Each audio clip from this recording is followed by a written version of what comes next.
being able to do whatever you want to, not have to do what somebody else tells you to do, not to have a job that you don't want to have, to be able, if I want to do whatever I want to, or if I want to say whatever I want to say.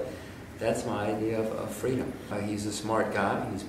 He's done a good job, a successful job over the past 40 or 50 years.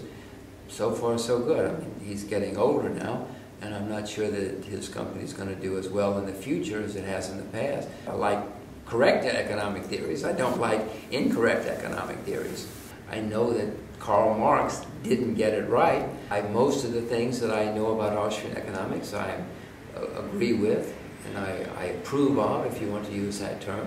I think their approach is better to most questions than Karl Marx's approach to most things. And publicized that I knew this was all going to end badly. I sold short most of the companies that collapsed. I mean, I could see this coming. I've been investing a long time. I've been reading about the world for a long time. I mean, all bubbles look the same. What's amazing to me is that people don't recognize them. The gold standard has never worked for long periods of time. China is going to be the great country of the 21st century. There will be setbacks along the way. There's a big bubble in urban coastal real estate right now, which the government is correctly trying to stop, and they will stop it. But it is not a credit bubble. No, there'll be a problem. But you know, in America in the 19th century, we have 15 depressions with a D. We had a horrible civil war. We had very few human rights. We had no rule of law. We had massacres in the streets. As recently as 1907, America went bankrupt. And yet, in the 20th century, America became the most successful country. China will have horrible problems, but they're also going to be the most successful country. They'll be going up in the next 2 years. In the next 10 years, they'll be wildly hot. There will be a bubble in commodities in the end.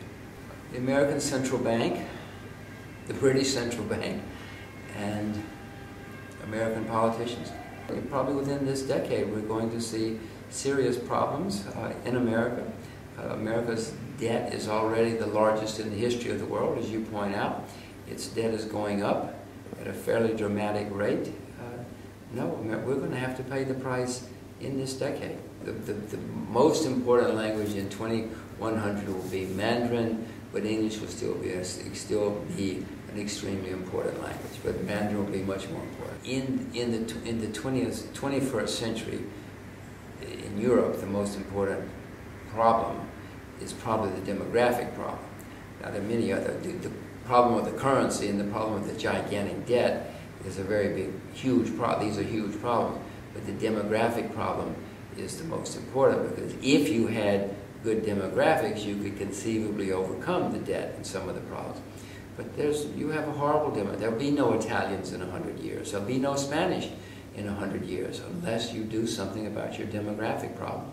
That's one reason the euro is in trouble. That's one reason you have sovereign debt problems, because you have a rapidly aging population, and you've made huge promises to all these people, these old people, and now you don't have the money to provide for the old people.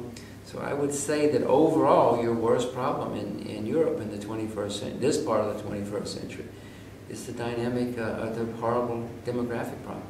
But everybody should go home and have a baby. It'll be good for Europe, it'll be good for Spain, it'll be good for you.